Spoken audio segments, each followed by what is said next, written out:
Welcome to the WWE, the land of the part-timers and theme music and entrances makes you a big star, while the real workhorses fade to black.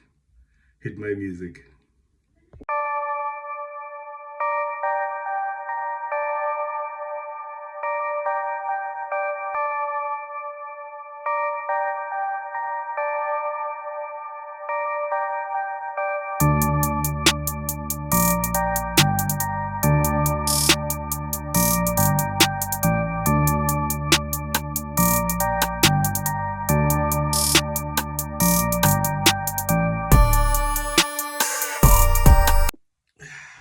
Welcome to another exciting episode of Simon Says Wrestling with your host, Simon. Thank you all so much for tuning in. Thank you so much for the new subscribers. We're currently at 76 subscribers. 4 subscribers away from 80. So like I said, the new milestone is 100 subscribers. Let's run up the subscriptions. Let's run up the likes. Let's run up the shares, notification, hit the bell so you guys can get our latest content on the channel. You're probably wondering what's going on. I watched Monday Night Raw and Friday Night SmackDown this week, and it finally hit me. It finally hit me that the formula to being a big superstar in the WWE at this point in time is actually pretty easy. It's not hard work, grinding, Monday in, Monday out, showing up to live events. It's actually just having a cool theme song entrance and then be a part-timer. The reason I said this is because I saw a segment with AJ Lee and Becky Lynch. Obviously, AJ Lee hasn't had that long of a time coming back into the company. Obviously, with her husband being the World Heavyweight Champion. And don't get me wrong, she's an exceptional performer. She's very great in the ring. She was very missed in the WWE. But the fact that it seems that everything is starting to revolve around part-timers is basically just giving me a bit of an ache.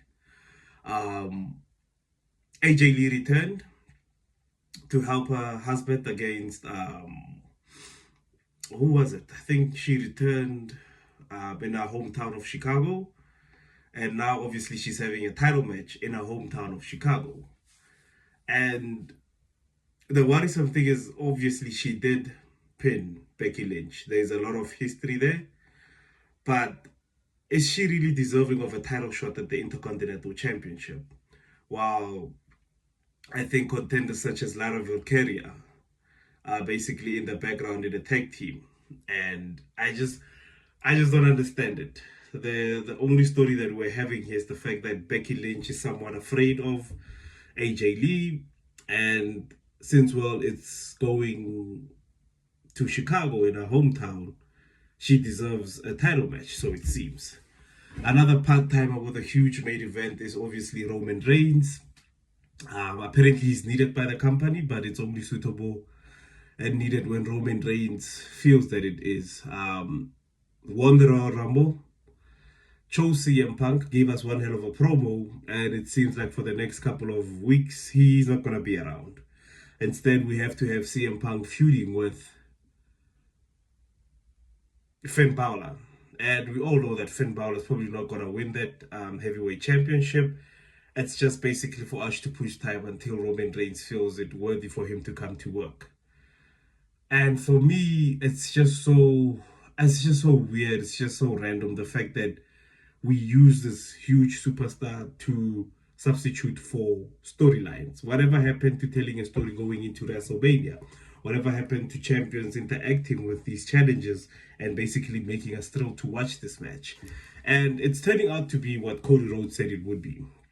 Cody Rhodes is also another pandemic we need to talk about, but at least he shows up to work. At least he's there night in, night out. It's just a big measuring contest. Like, there's literally no way. There's literally no story. It's just us being told that I've always hated you ever since I came into the company because you think that the emergence of the Shield was to you.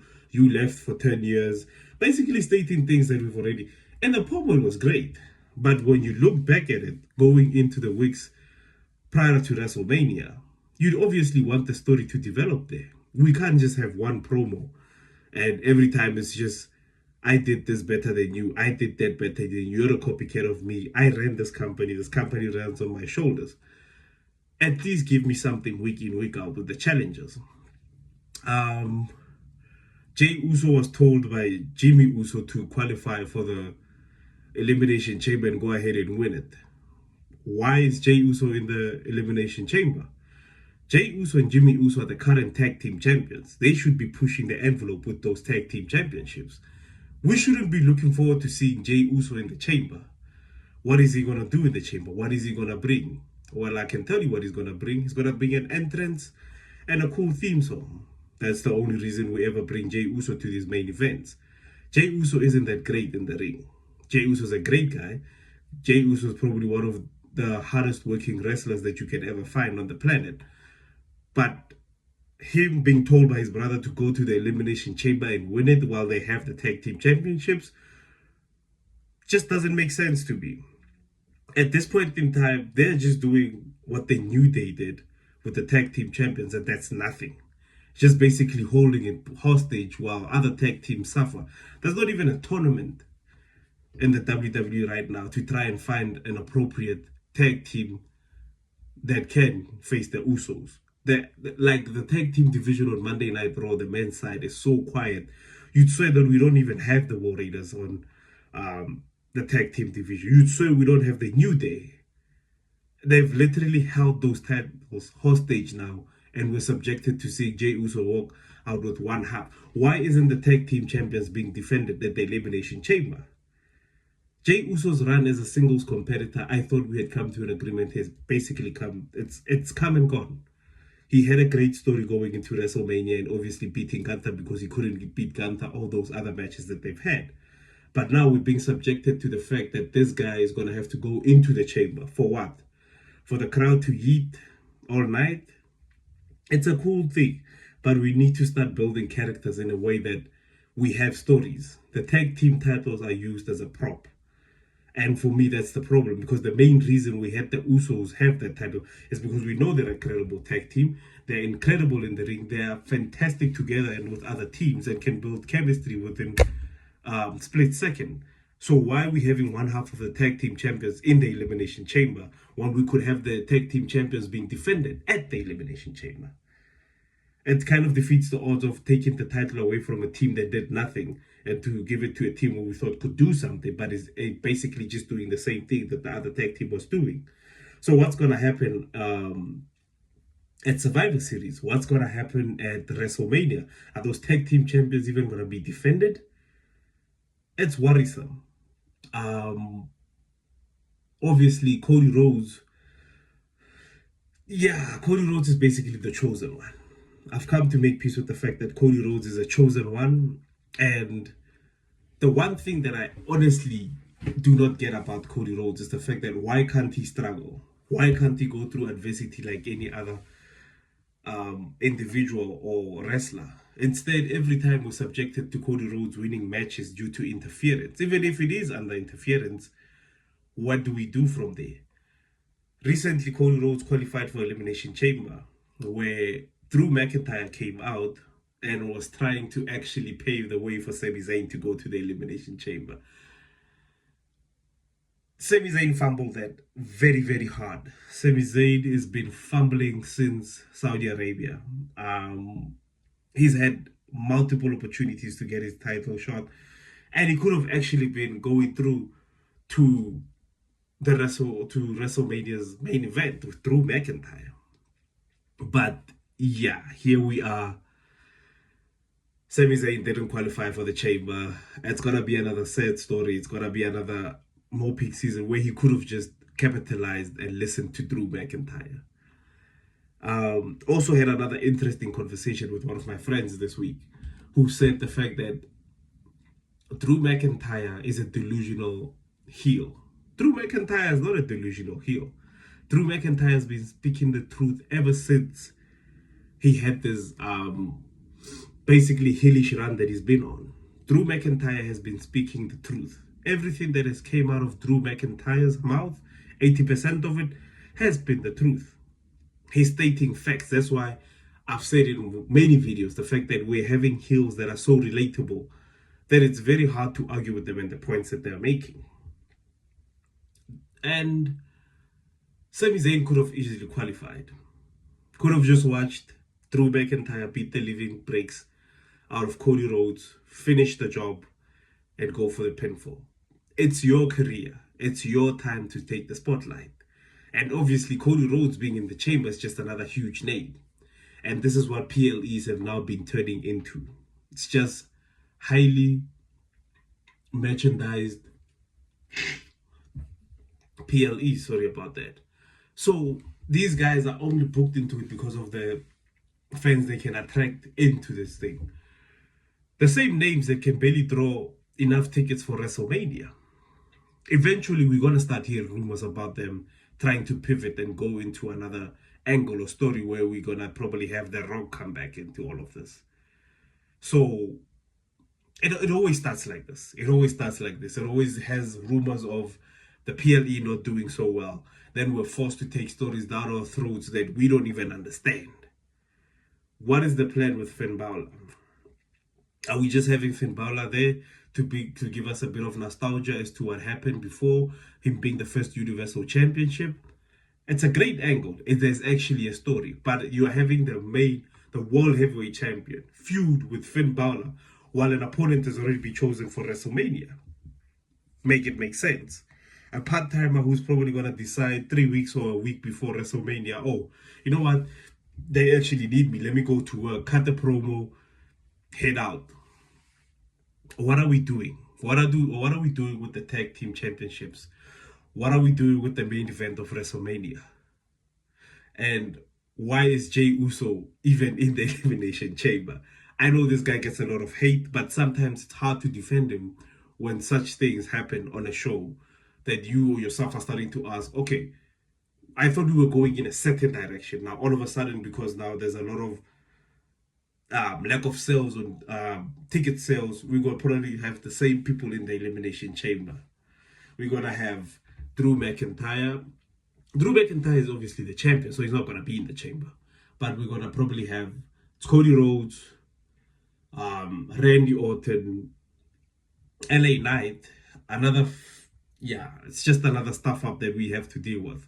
The fact that the WWE has used him so poorly that even when they do mention his name in a PLE such as the Elimination Chamber, I'm not even expecting LA Knight to win it.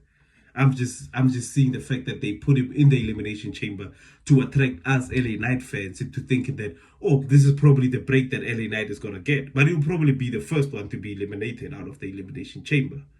Because now there's talks and plans of LA Knight going up against the Brock Lesnar at WrestleMania. Why would you have LA Knight go against Brock Lesnar when you have Obafemi? The same person that Brock Lesnar eliminated out of the Royal Rumble. There's your story. Literally, that's where the story was supposed to start. But no, we're going to have him face LA Knight and we're going to have LA Knight versus Brock Lesnar. Yeah, there's just a lot going in the WWE and it seems like they're directionless. They're just aiming and going for what the wind is saying on the day and what they hope can happen. But we have Randy Orton, Cody Rhodes, LA Knight. Let's see what other names they can probably help to qualify for the Elimination Chamber to make it a big event. Damian Priest is probably going to be in the Elimination Chamber. Jacob Fatu obviously can't go now because I think it was a triple threat match for the qualifier. Jacob Fatu is not in there. If he is, I've lost so much interest in what's going on that I'm even forgetting the fact that these people actually had a story. Jacob Fatu came back. He was attacked. Who attacked Jacob Fatu? We don't know that. He hasn't said anything yet. Instead, he's been feuding with Cody Rhodes. Cool feud, but who attacked you? Speculation, Drew McIntyre, but he caused Cody Rhodes a Universal Championship. So who attacked Jacob Fatu and took him out for all, or did we forget now? Solo Sokoa and the Wyatt Six, I don't think they're done as of yet. It's still an ongoing story that's probably going to happen. Jade Cargill finally defended her Universal Championship. Shout out to Jade Cargill and Jordan Grace for the match that they had. And Tiffany Stratton is back to beefing with Nia Jax. Yeah, like I said, we are running out of ideas in the WWE. We are running out of execution for superstars. It's getting so serious at this point in time. They can barely. We don't even have a direction. We don't have a direction at this point in time. That's just the honest truth of what's going on in that company. We're just throwing in fans because of the names that we have. We're not even building superstars anymore. And that's just the truth. Dragon Lee, underutilized. Ray Phoenix, underutilized. The War Raiders, barely utilized. They were utilized to make Obafemi look big and look like a monster, but not utilized. They knew they are probably somewhere out there doing something, Lord knows what. And it's just so frustrating to see that going into one of the biggest events in WrestleMania, we don't have active, clear storylines that have built and that have actually conclude to something. The only person that's actually making sense, and don't take this the wrong way because I'm a Drew McIntyre fan, is actually Drew McIntyre. Drew McIntyre is the only superstar with a direction now. He has the Universal Championship. He's defending it. Simple. Doesn't want anyone else to have the title. Wants to include himself in every single decision that goes into affecting the title. And this is why I love Drew McIntyre, because Drew McIntyre doesn't complain that, oh no, I'm only gonna come here when I'm needed. He understands that if you're a superstar and you have an active role, you have to be there every week. You have to have a story. And don't get me wrong, I feel like Drew McIntyre doesn't have the support of management because he didn't get the picture from the big guy upstairs. I literally cannot understand why Drew McIntyre isn't given the props that he deserves and isn't given the fact that you're an active champion. You never miss shows. But when people like Cody Rhodes do this, they get held as heroes. The fact that he's there working his ass off. Drew McIntyre is working twice as hard as what Cody Rhodes is doing. If it was up to me, I'd actually bring back Drew McIntyre's old theme song. Then that would make him more relevant, I think. That would make it more appreciative that the fact that this guy is actually showing up. He's an active champion. CM Punk is trying his best, but the problem is he's working with a part-timer. So it makes it very difficult to stick to one story if you're dealing with a part-timer, because this part-timer won't be here next week. So what do you do next week? You don't show the World Heavyweight Championship, it becomes irrelevant. This is what we need to solve.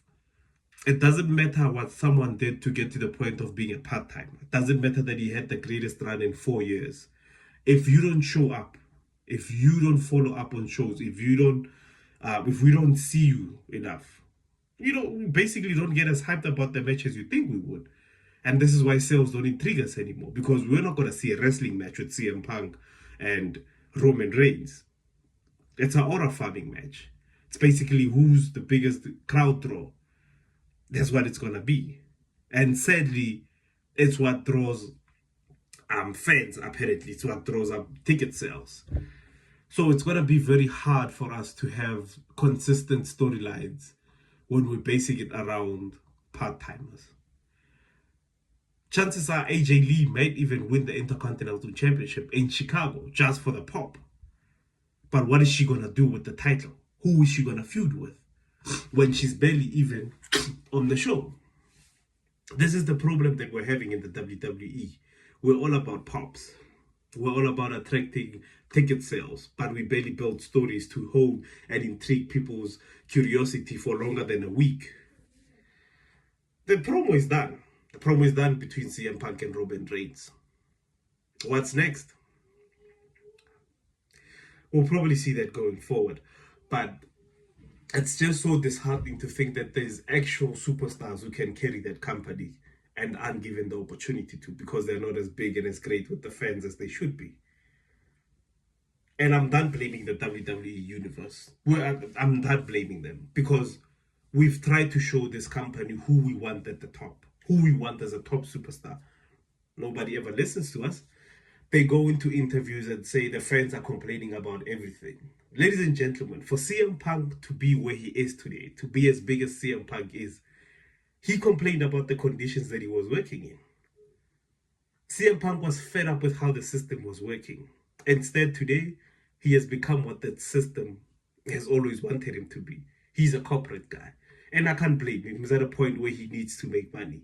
But when are we going to use the excuse of money? And when are we going to stop and say, oh, yes, you do need the money. That's why you probably have a job.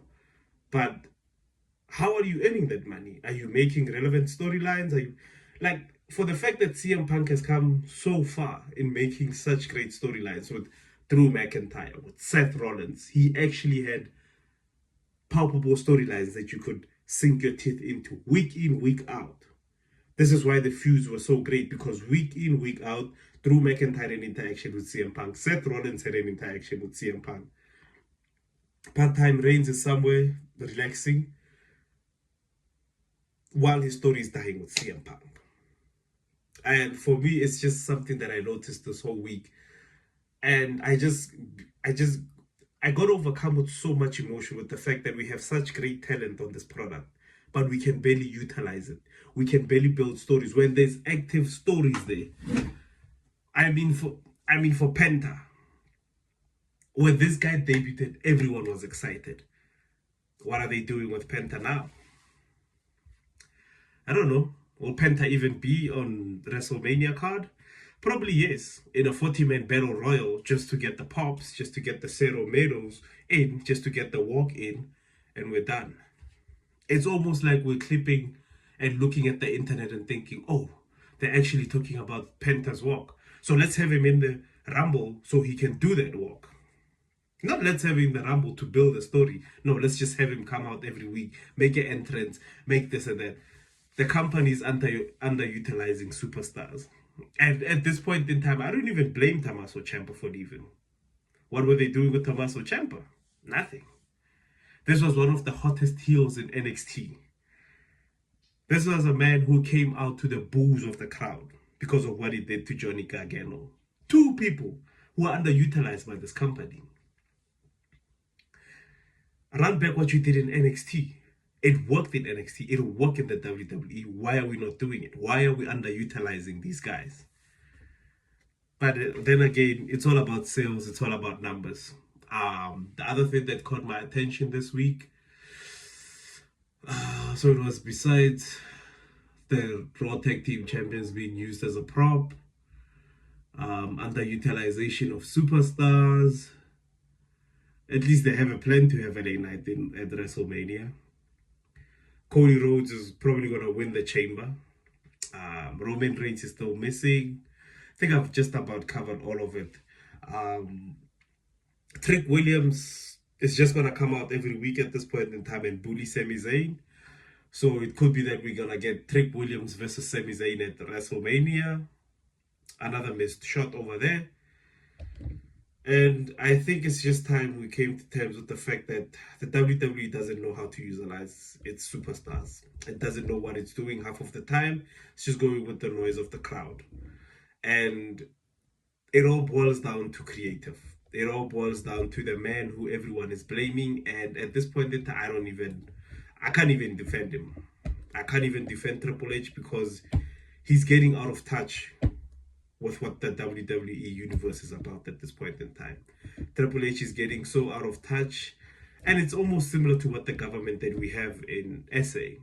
It's a bunch of old heads running creative, trying to cater to a new audience. You can't cater for a new audience and then still have the same old mindset that Vince McMahon probably had. We still have people like Bruce Pritchard assisting Triple H in everything that he does. And it's a bunch of old heads who are getting out of touch and only probably watch social media to get what's hot and what they can do to capitalize on that. Triple H, for me, has lost the plot. He's basically... Oh yeah, this is also the other thing that I didn't actually pick up. It's just a feeling that I had of nostalgia when pay-per-views were actually about the superstars in the pay-per-views. Like you would have a promo for Backlash with Randy Orton saying Backlash. You'd have John Cena wearing Backlash. Everybody just basically hyping up Backlash into what it's supposed to be. Promos with the Royal Rumble, with the whole roster going into a train, beating each other up and basically eliminating each other, making it about the superstars. But for now, it seems like every PLE is about Triple H and how it's going to be an epic new era after this, how it's going to be changing the game, no pun intended. He's out of touch. We need a new WWE creative team that's more in touch with what the WWE wants. And they've made it a point to show us that they don't care what we think. They don't care what we say. They're going to run the show the way they are. And that's how Vince McMahon basically almost killed the WWE in the 2002s and 2019. One of the roughest years to be a WWE fan. The fact that you want to go out every night to persistently throw dirt in the fans' face to show that they have no say in this. And just because we're voicing out what we feel, you coming onto screen and saying, oh, I thought this would be louder, or I thought you guys would be more upset, to basically shove it back into our faces. It's very disheartening to see the direction that the company is going in. It's almost like we're competing for Twitter trends at this point in time. And the thing with trends is that there'll always be a new one. Triple H had a recipe. He didn't follow through to it. He changed the ingredients halfway into it, and we're left with what we're left with this week. And going into WrestleMania, I don't even feel like it's going to be as exciting as you think. Braun Breaker's out with an injury. Seth Rollins is out with an injury. LA Knight is facing Brock Lesnar, allegedly. And it's just going to be interesting to see what this company does going forward into hyping up. But yeah, part-timers are thriving. Entrance musics are the ones to go, are the go-to formula nowadays. We can barely even acknowledge and thank champions who are actually active. But because he's not a babyface and doesn't kiss up to everyone around him, we'll never give him the credit that he deserves. This is Drew McIntyre, by the way. And LA Knight will forever be mishandled by this company. I don't know what huge sin he committed under the WWE. There was a post that I actually saw which said Triple H doesn't like the fact that superstars can come up on themselves. He almost feels threatened by a superstar who can make himself into a megastar. So without the help of Triple H, and without Triple H thinking he has played some sort of role in making you a big superstar, you're probably screwed. But yeah, ladies and gentlemen, thank you all so much for tuning in. Let me know what caught your attention this week in the WWE. What do you think? How do you feel about WrestleMania going into it? Is it even WrestleMania season at this point in time? Drop your comment down below. Let me know. Don't forget to subscribe. Subscribers are doing very, very well. If we can get to 100 before, what is it? I keep changing goals, but it's because you guys are showing me so much love and actually subscribing, interacting online. My socials are going crazy. Thank you all for I'm actually meeting a new WWE fan every week at this rate. With the way the algorithm is obviously panning out. Follow me on all my social media platforms. I'm on Instagram, I'm on X, and I'm on TikTok. It's at Simon Says Wrestling. But the main big one that we have to grow is this one. That's the YouTube channel. It's free. The subscription button is free. You can ask the 76 subscribers that have already hit the subscribe button. Please, let's grow the channel. Let's grow the numbers. Let's talk more wrestling. Let me know what you guys think. Let me know, are you actually feeling this WrestleMania? Because I'm not at this point in time. I'm not. Thank you all so much for tuning in. And as always, Simon Says Wrestling. Peace.